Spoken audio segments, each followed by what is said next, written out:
What's good? What's good? Welcome back to Bryce Reactions. Your boy B Neil. We're here with another one, man. We reacting to Joe Buck today. Shout out to the Captain OVO, Lieutenant Corporal. He high ranking as far as OVO's general. I'm still working my way up. I'm OVO assassin. I'm OVO. I ain't a private. But I might be.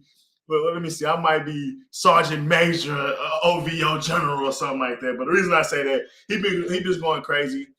Been dropping mad content, going viral every time, and then you see him doing five or six Kendrick fans versus Drake. He's always killing those guys. So I'm gonna probably react to that on one of my next videos coming up because why not? That's just what we do here. We react to everything we can, man. We try to stay consistent, baby. But with that being said, the video we reacted to from Joe Buck today, it has something to do with like what do we think Drake has accumulated so far in his career, and how successful he's been in actual metrics and actual numbers as far as what he's like actually grossed in revenue versus like just the numbers that we see on he did 1 million first week, or he did he did number one for 3 weeks straight with Iceman or something like that. It's like, what is that actually equivalent to as far as actual physical dollars? So and even what's on top of that, what he already made versus like what he could potentially make going in the future with his new deals. I think all of this kind of goes into maybe, is there really $1 billion on the table? Is there $2 billion on the table or whatnot? So with that being said, man, we're gonna hop right into it. Without further ado, let's get it. His music. I'm going to give you the answer. Is Drake a billionaire? And I'm going to find it in one place, the catalog. So first we got to do a little bit of pre-work. The pre-work is understanding what an asset is. An asset is something that you own. For example, if I have $0 in my pocket, but my house is worth $1 million, my net worth is $1 million. The house is an asset that I control, even though I don't have $1 million in the bank. Now that that's out the way, we are going to talk about the catalog. But I have to answer the age-old question that people fight about on the timeline every single day. What does Drake own versus what he doesn't own? Let's look at the graphic above. On the left, you're going to see the first deal that Drake was a part of. This was a traditional record deal from Thank Me Later all the way up until Scorpion. Drake does not own those masters outright. Those masters are owned by UMG, Cash Money. Lil Wayne sold his part in it. And that's just very clear. We know this throughout the paperwork. We can see this based on the credits at the bottom of the albums on your DSPs. Then we have CLB and On. This is what falls under the licensing agreement. Once again, open up your Apple Music, scroll to the bottom of any one of these albums, and you will see this is OVO under exclusive license to UMG or Republic, whatever you want to look at. So I mean, I think that's interesting. We'll just go back a little bit looking at this photo. So from CLB on is everything that Drake's owns. So that's interesting. Like CLB did almost 700 first week. Honestly, never mind, did I think like 100 and something. Her loss, I think, did like 200-300. Further Dogs did 450. Iceman by itself did what? 560 or something like that. 550 or something like that. And then on top of the other two albums that he dropped on top of that, in total, like almost doing pretty much a little under 700. Like Iceman's already platinum. Her loss, I'm sure, double platinum. For all the dogs, I'm sure went platinum. Certified Lover Boy platinum. So even with it, like, we could look at Thank Me Later, Take Care, Nothing Was the Same, View, Scorpion. I think that's his big five, on top of probably adding If You're Reading This Is Too Late or So Far Gone. Like, that's an insane list over there on the left side. So I'm sure he would love to get that part of the catalog back, but that's early career shit. But you can't be mad at what he did post as well. Like these are two separate crazy runs just in itself. Like, and this is what I mean when I say other artists wish they could do something like this. They're like, oh, Drake been watched since 2020, whatever. Like, no. If people would kill to have this, I said people would go pay to see the devil and go pay to see the Illuminati to get these type of deals. And I'm not deals as far as what I meant to say as far as the albums and trying to create something as good as this consistently, even post 2020 work. Scroll to the bottom of any one of these albums and you will see this is OVO under exclusive license to UMG or Republic, whatever you want to look at it as. And I always say this, if you don't believe me, go to other sources. So we can look at the head of Audio Mac, Brian, who is active on X, and people claim him to be a Drake hater. And we can also look at Isaac Hayes III, who talks about Drake's business in a more positive way. Both of them agree, as you can see pictured here, that Drake owns these masters. So now what do? We have to be businessmen and figure out the value of those masters. Now we can watch this video from Larry Jackson where he talks about the worth of Drake's music, but some people doubt this. So what's even better than this video is going to be the math that I show you right after. So the thing that I'll say to you about the artist you just mentioned is that if you look at his music, he's bigger than the 70s, 80s, and 90s combined. I don't mean like one artist from that era. I mean all of those eras combined. Don't worry. I know some of you still... We kind of talked about this before. I just, like, the fact that it's Michael Jackson era is insane to me, on top of the Luther Vandross, Keith Sweat, Mariah Carey, Madonna. Like, I'm just trying to think of all the names that was popping off in that, LL Cool J, Tupac, Biggie. Like, nigga, there's a lot of artists in that region, and he's worth more than all of that. Like, I don't think people understand how big this nigga is. And this is my conversation for the Drake Resume Go Builder, because as much as like a guy like T.I., they had the cultural impact of having movies that you like. ATL, you remember that. Eminem had 8 Mile, you remember that. 50 Cent had To Die Trying, the movie, The Game. Then you had certain niggas have like TV shows like Master P, or who else, some guys that have like TV shows. But it's like when you look at like how guys had different levels of just impact on just things that they were doing. Wayne mostly kept it to music. You didn't really see him acting or anything. And Drake did that as well. Like, obviously he was acting before, but for the most part, you wasn't getting like Tupac. Tupac is the perfect example. Actor, all this shit. Like Snoop Dogg, actor, all this shit. Like, so when you talk about the ways that they were sitting, it was outside of just music as well. And I think it ended up being like this total package of just an entertainer. Wayne and Drake kept it more straight hip hop. And I commend them on that, just on the sense of like, not that what the other guys did was arguably just as impressive, but like they helped build their publicity, they helped build their name, they helped build their run, their peak off of other things that just wasn't hip hop, which is unbelievable in itself, versus like guys like Wayne, Drake. It's damn near just all in the music. It's damn near just all in the music what they've been able to do. Obviously, Drake was doing like award shows and shit like that, but like, I don't know, man. It just brings up another perspective of like the cultural impact that these guys be having, for real, for real. Like, I'm not even trying to compare niggas. I'm just saying, like, bro, it's the reach be different. Doubt me, but I'm going to prove you wrong. I don't mean like... And the reason I brought that up is because Drake has this cultural impact, or this cultural relevance, and making this like shit economical impact. Let's just say, not even doing things that's like the acting and things that he could have easily did that would even help boost his career even further, would maybe help make sense to why certain things like that even hits. Versus like, it's really just all music that makes him bigger and more valuable than, like he said, almost 3 decades worth of artists, which is unfathomably insane. One artist from that era, I mean all of those eras combined. Don't worry. I know some of you still doubt me, but I'm going to prove you wrong. Let's lock in.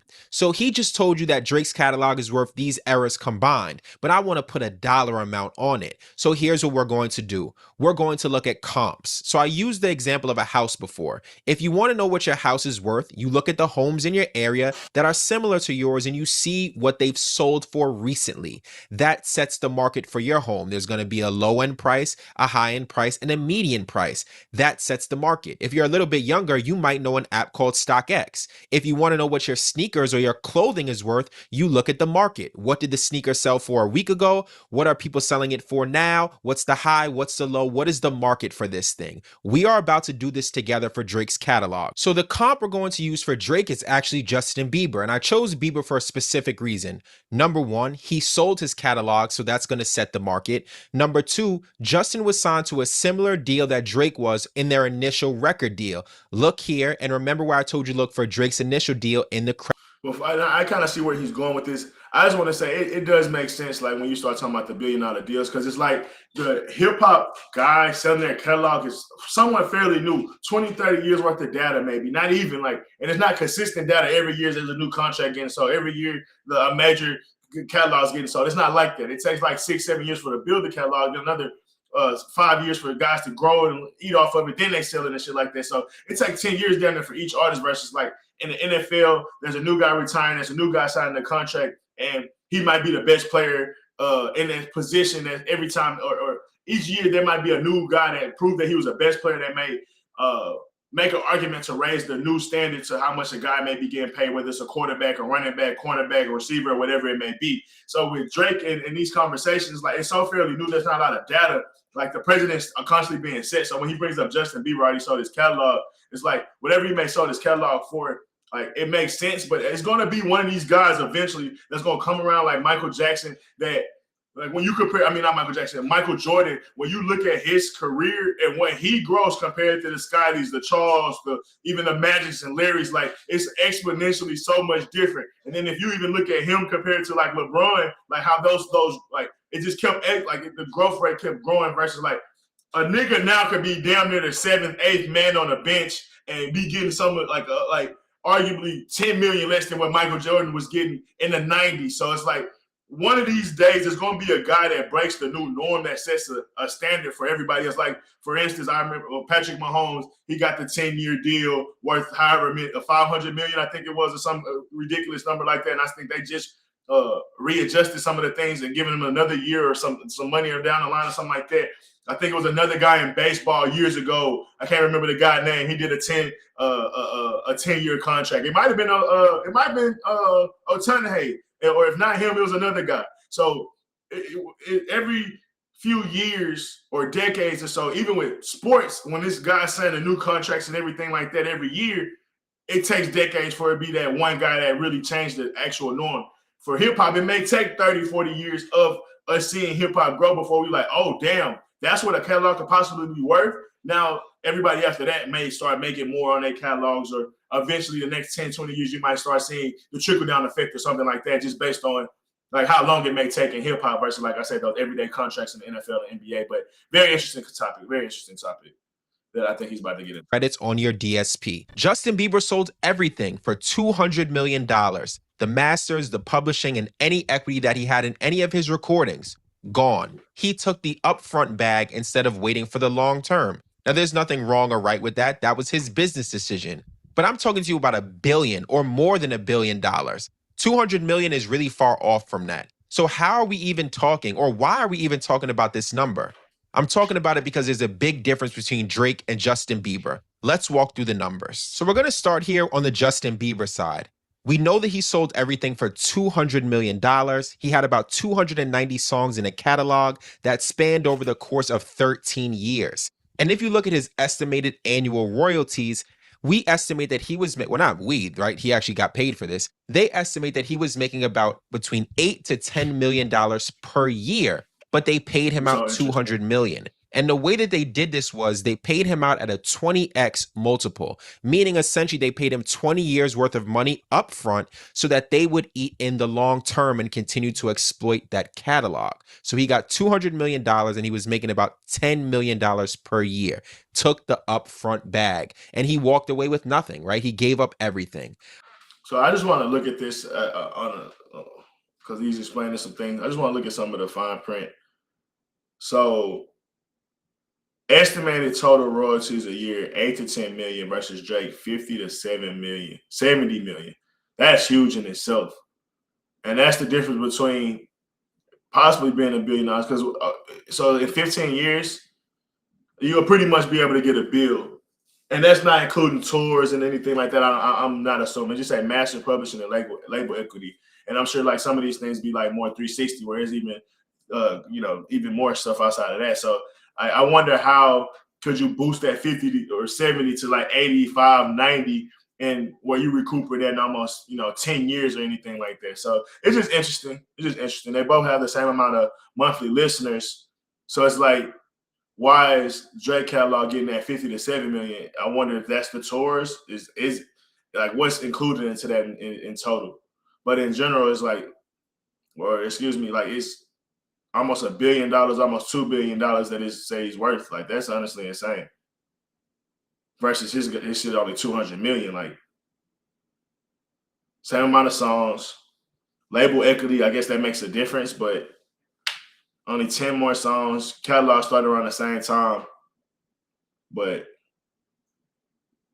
I guess his songs are just selling more, or either his songs are selling more at a higher level. He just has so many more. It has to be that because they have the same amount of songs, so his songs have to be charting just more consistently, way more consistently, because that's a huge difference. Almost 50, 60 million difference a year. That's huge. I want you to hold that in your mind as we move over to Drake, which is highlighted in blue. If Drake were to do the same exact deal, he has masters, publishing, plus label equity. He has over 300 songs in the catalog, and the catalog goes all the way from 2009 up until present day. He makes about $50 to $70 million per year just in royalties or net publishing share. That's a lot of money, and I'm going to explain to you why there's a difference or a big difference in that number. Number one, Drake has more monthly listeners on Spotify. He's a more streamed artist. Number two, Drake has been licensing his music to UMG, which means that once that deal is over or he walks away from the deal, he will own those masters, which makes them even more valuable than Justin Bieber's. So let's go down a little bit and look. If you were to apply that same 20x multiple that Justin Bieber got and put it to Drake's catalog, that would put you at $1.25 billion at the low end. I see where you're coming from now. They gave him 200 million based on a long-term deal, which is 20x versus what he was actually earning a year. Oh, that makes sense. I see where his mind's working, or the formula that's working. If you wanted to go to the 25x multiple, you could be looking at almost $2 billion. The data is right in front of you. Again, look at Drake's ownership advantage here at the bottom. Drake holds the partial masters through OVO Sound. Bieber sold 100% of his catalog that he didn't own outright. Drake has the So that's a part of why Drake is making so much money a year as well. His percentage of ownership. Okay. Now it's starting to make sense. And then you take on like he was able to get 20%, and he didn't own anything. Versus Drake owned damn near half of his shit from post. He owned all of his stuff that happened after 2020. Couldn't does Iceman count too now? And then anything he does after that, like that might be, you might get more than 25x. Number one streaming hip hop catalog that is expansive, and he continues to stream more and more music every year. So on the low end, as you can see here, Drake could easily get $1 billion. On the high end, it could be $2 billion. So The Weeknd did things a little bit different than Justin Bieber, and he actually got $1 billion deal. But he retained his ownership rights. Instead, he leveraged his catalog and essentially got $1 billion line of credit, which is built in a bunch of different ways that I'm not going to explain here. And if you don't think Drake looking at options like that, I'm sure Drake's team is looking at every option. Like I'm sure they're having weekly meetings about the value of Drake's catalog and things like that, or at least monthly meetings and talking about how much he could possibly earn for this amount and things like that. Like then looking at what other artists are doing, because you have to be so, back to the analogy I brought up earlier, you have to understand who's setting the market and what has been said already. If you don't, you could get lost in the sauce, even though you may deserve way more than any other artist or other artists that's before you. Because it's not like ESPN, it's not like NFL, NBA, where it's like every year you see it, like a guy, the last guy got 50 million a year. Now this guy gonna get 65, or he gonna get 55 or 60 million, and beating the last leader by 5 or 10 million. And how that's getting posted on social media, that's getting posted everywhere for the agents to see, the fans to see. Like it's something that even the fans are like. It gets posted so much, people understand the culture even on the fan level. Versus now, it's like no one really understands the real practice and who's really setting the leaders and how this is getting set and how much a catalog is really worth.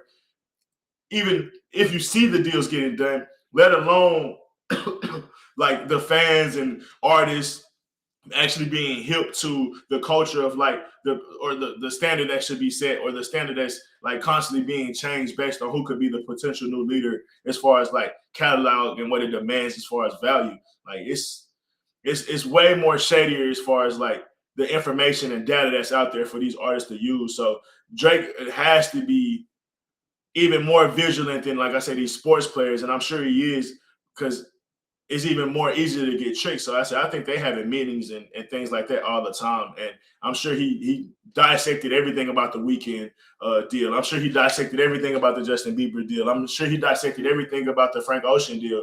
And he's trying to figure out where he falls in all of that conversation. But he was able to get the money because they are able to predict how his music will perform. Number one, the way it streams. Number two, the way it performs on radio. And number three, which is one of the most important ways, how they can license and sync the music. Now, when you say all three of those things, you know who that makes me think of? Another guy from Canada named Drake, who we're talking about in this video. So let's compare those two catalogs. So we've already went through Drake's numbers, but we can look at this comparison again.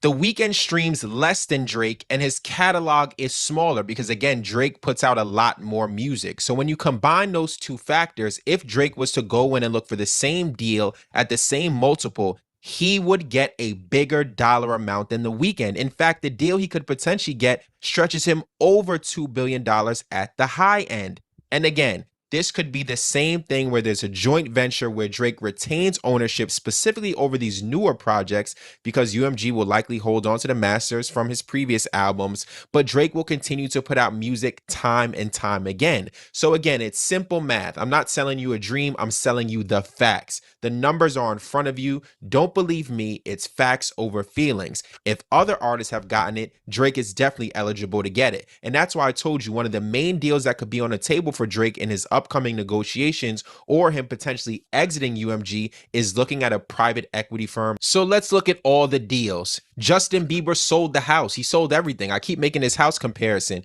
He took the upfront cash and he no longer has control. He doesn't own the masters. He doesn't own the creativity. He took the money, right? That's the short-term view. You can look at the Weeknd. He took the long-term view. He borrowed against his catalog. He partnered for that $1 billion line of credit in a more simplified way, right? I'm simplifying these things, but he maintains control.